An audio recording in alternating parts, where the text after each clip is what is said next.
I think this is not only obviously the biggest fight of Terence Crawford's career, but in a career that's filled with almost nothing but huge fights, this is the biggest fight of Canelo Alvarez's career. A lot stronger, and I think he's going to have better endurance. Not being able to boil himself down like that, and even though it is a huge jump, I think we lose sight of the fact of how much he had to boil down and how gaunt he looked at 140. You said you don't think, or you don't look into the weight difference. Why? When you know how to box, when you're as skillful as Terence Crawford is, weight don't really matter much. Max Kellerman has offered his final analysis of the bout in before of the thrilling bout between Terence Crawford and Canelo Alvarez. Kellerman, a member of Netflix's top broadcast crew gathered for this massive boxing event, contributes his trademark incisive analysis and historical context to what is sure to be one of the sport's most important occasions. A great chin. But in terms of, if you want to go skill for skill, especially the recent version of Canelo, who's had to turn into a seek and destroy guy, who had to learn as his career went on to cut off the ring and not just follow guys around. Like Lara, Trout, Floyd, he followed those guys around. He had trouble because he's really a natural counterpuncher who wants you to come to him. But in recent years at super middleweight, he's gotten really good at cutting off the ring. Again, last fight notwithstanding. So as an overall suite of skills, recent vintage, it's been Crawford. But Canelo also is skilled and has a larger skeleton than Crawford. No matter what they weigh, Canelo's the bigger guy. Teddy Atlas, a seasoned analyst and trainer, remarks that Crawford hasn't yet mastered the art of losing. It displays Crawford's steadfast attitude and mental toughness. Crawford combines exceptional physical prowess, quickness, defense, and agility with an inner fortitude and reluctance to concede defeat, according to Atlas. He stands out due to his mental toughness and conviction that he can succeed under duress. According to Atlas, Crawford's self-assurance and mental toughness are intangible assets that go beyond mere physical prowess and enable him to play better when it counts most. According to Atlas, Crawford is not just talented, but also dangerously exceptional because of these hidden qualities. But where would you rank this fight out of your top 3 to 5 of all the boxing fights you've called, you've experienced, you've watched? In terms of the magnitude of the fight? Yeah, the magnitude, yeah. I mean, of the fights that I've called ringside, it might turn out to be number 1. I've done Pacquiao fights, I've done Mayweather fights, I've done Anthony Joshua against Klitschko, those are big fights, but this will, listen, because of Netflix, this will be the most watched fight, championship fight, in almost 50 years. It's going to be, because Muhammad Ali fought Leon Spinks in the rematch in '78, and they did 90 million TV sets. 90 million. And since then, what has even come close? The biggest fights have all been on pay-per-view, and they do 2 million buys. Oh my God, 4 million buys, Mayweather Pacquiao. As I keep saying, if 5 people per TV set watch, per buy, that's 20 million people. This is going to do multiples of that. So, so when you look at it from a commercial point of view, it'll easily be the biggest boxing event I've ever covered. During a recent press conference, fight promoter Dana White said that Kellerman will be joining Netflix's official commentary team for the highly anticipated Canelo vs. Crawford showdown on September 13, 2025. Alongside John Anik and Hall of Famer Andre Ward, Kellerman, a seasoned boxing expert most recognized for his work on ESPN and HBO, will be providing live commentary from Allegan Stadium. He called the match the perfect storm during a recent press event, expressing his joy over his involvement, which represents a big return to televised boxing. Kellerman clarified that Terence Crawford and Canelo Alvarez are 2 of the very best pound-for-pound combatants from this time period. Crawford gets my choice for finest pound for pound, he said, pointing out that it is uncommon for 2 fighters of that ability to compete against one another. He acknowledged that Canelo Alvarez was widely acknowledged as such until recently. He emphasized that only roughly 25 to 30 boxers have historically been regarded as the best P4P, and both of these outstanding athletes currently fall into that select group. I want to bring up the first member of our broadcast team. He is the best boxing analyst in the sport. Ladies and gentlemen, Max Kellerman.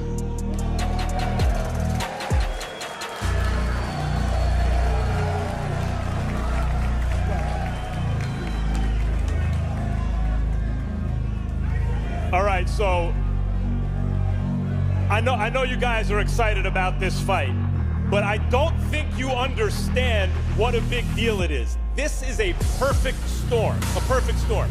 First of all, Turki Al-Sheikh, we're lucky he happens to be a boxing fan. You know, none of this happens if he doesn't happen to be a boxing fan. It's just none of us are here. Nick Khan, the best in the business. Dana White.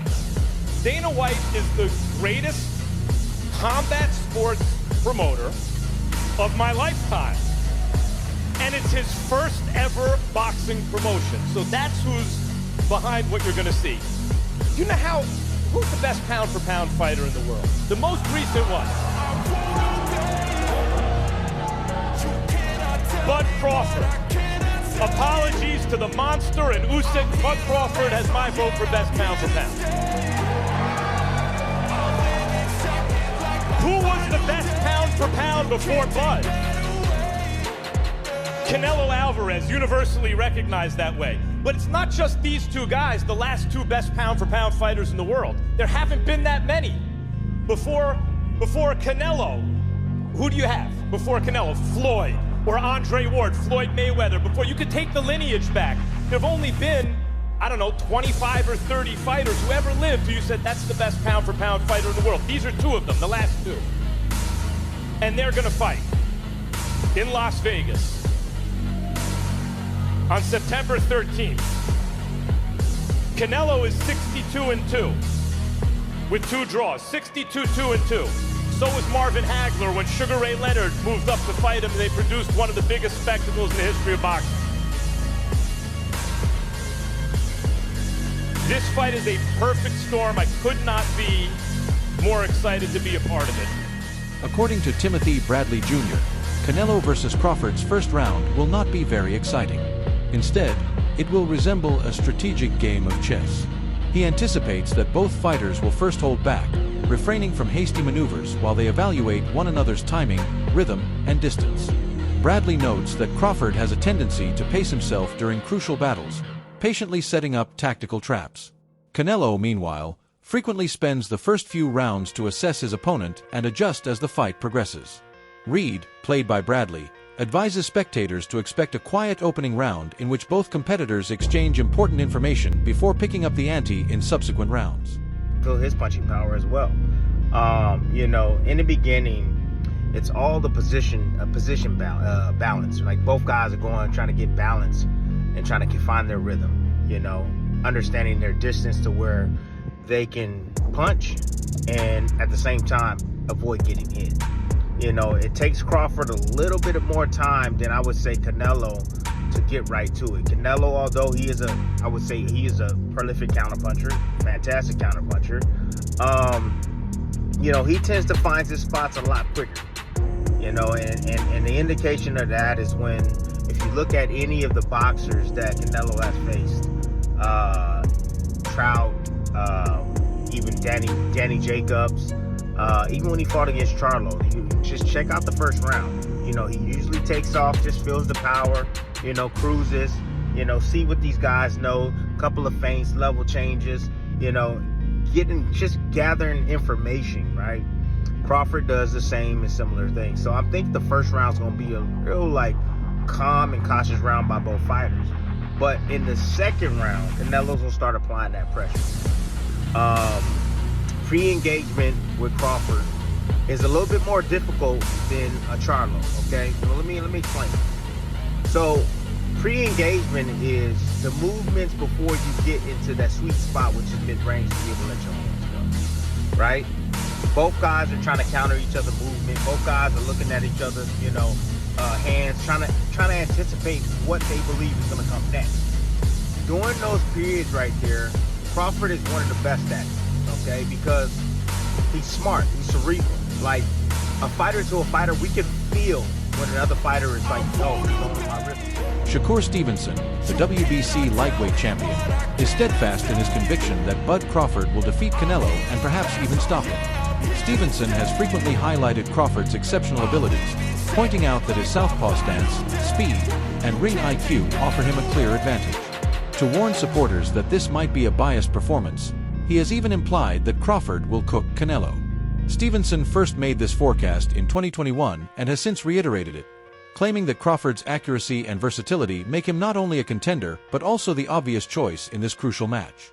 I think Bud gonna cook Canelo. I think he's gonna cook him. I think, Canelo a hell of a fighter, but I think Bud just got all the tools to beat him.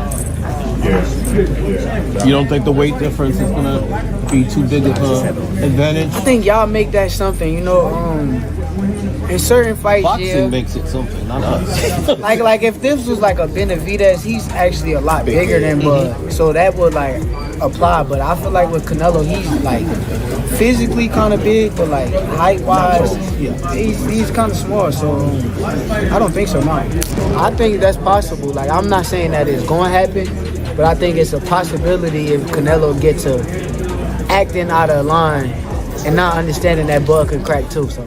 In addition to winning him another title, Crawford's unanimous decision victory over Israel Madrum at 154 pounds changed his legacy by winning the WBA junior middleweight title. Crawford joined an elite group of boxers by becoming a 4-division world champion in his debut at that weight. His unmatched adaptability and consistent greatness are further highlighted by the fact that he is now the only male boxer in the 4-belt period to earn undisputed status in 2 divisions, super lightweight and welterweight.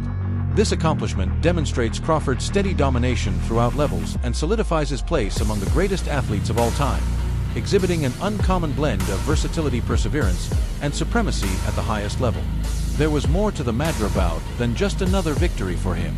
It symbolized Crawford's capacity to outperform naturally larger opponents in a heavier division by utilizing his ring IQ, keen timing, and defensive expertise. Madrimov was renowned for his strength and physicality, but Crawford overcame those traits with precision, endurance, and exceptional flexibility. As he moves up the scale, he demonstrated that his skill set is not limited to any one weight class but rather translates well.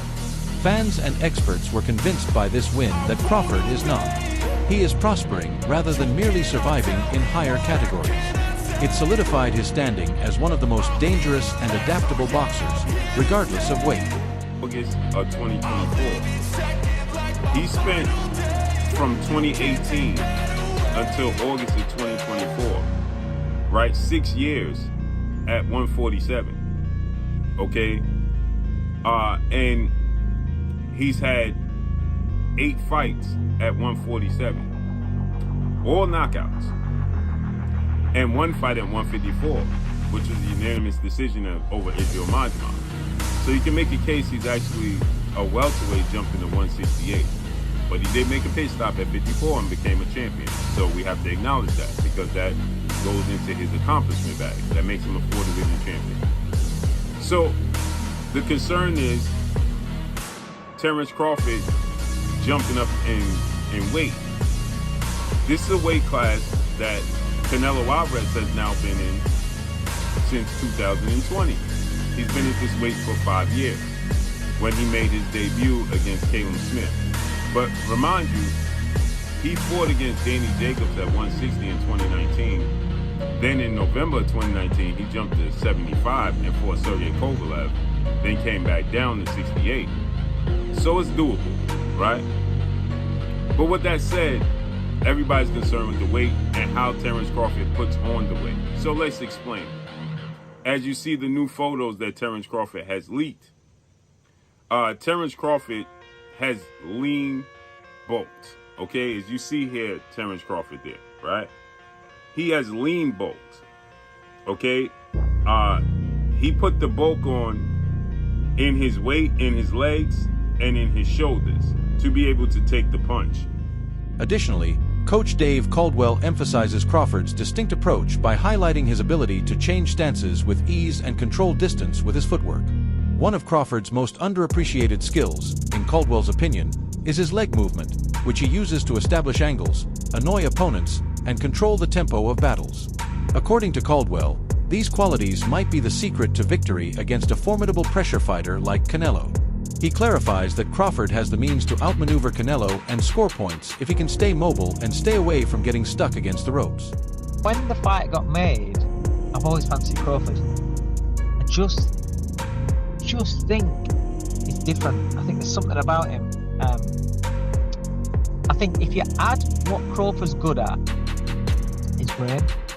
He can switch. He's very good as a southpaw. His judgment at distance is fantastic. His punch picking is fantastic. He's got good legs. When you add what, and he can pop. I mean, listen, he might. I'm not saying he's got the power to hurt Canelo, but he might have the power to surprise Canelo a little bit and just sting him and just.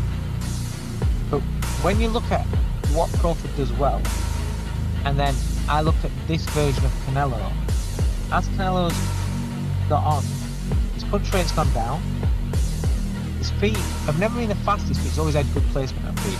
His feet aren't the fastest, and he loads up.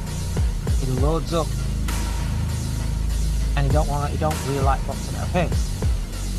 So I kind of look at that and I think Crawford can manage his way through the fight to win it on points. I think he can manage moments, tough moments. When Canelo detonates a big shot on him, he's going to know about it because Crawford's been out before. When Crawford gets hit, he does get hit. That's why he's excited. He does get hit. So that means that Canelo could land on him. I just think that Canelo will land a bomb and Crawford knows enough to tie up, to get off at an angle. Teddy Atlas, a seasoned analyst and trainer, remarks that Crawford hasn't yet mastered the art of losing. It displays Crawford's steadfast attitude and mental toughness. Crawford combines exceptional physical prowess, quickness, defense, and agility with an inner fortitude and reluctance to concede defeat, according to Atlas. He stands out due to his mental toughness and conviction that he can succeed under duress. According to Atlas, Crawford's self-assurance and mental toughness are intangible assets that go beyond mere physical prowess and enable him to play better when it counts most. According to Atlas, Crawford is not just talented, but also dangerously exceptional because of these hidden qualities. Crawford, his composure going to be like the moment a punch lands on him from Canelo. You kidding me? Take that question back. Yeah, why? Because you're talking about Crawford. He's the weight classes, the most composed guy. And what, you don't think he'll be prepared? You think it'll be a shock to him? No. You think it was, oh my God, I didn't realize what I was getting myself into. That ain't happening with Crawford. He knows exactly what he's getting himself and why. He's the one looking for it. He don't have nobody with a gun behind him saying you got to go do this. He's the one. And look, it's a tremendous challenge because Canelo's a tremendous fighter and bigger and strong, and he can obviously he can punch and he can time you and he can do all the things that have made him so special. There's no doubt about it. But we're forgetting about those things I just talked about with Crawford just because he's smaller. We're forgetting that. He'll come up with a game plan where he won't let the other guy use his size. Do you remember somebody named Manny Pacquiao when he was making his bones, the first time he hit the big stage? He got all these great fighters here. It was with a guy named Oscar De La Hoya, a hell of a fighter. And everyone said, oh, it'd be too small for him. And then I said, I gotta say, I got one right. I said, how about Manny's going to be too fast for him? Oh, Teddy, guys, how about he's going to be too quick? How about he's going to be like a couple of those mosquitoes and gnats at a barbecue and disrupt the whole damn barbecue? How about that? Oh, how about Crawford disrupts the whole damn barbecue?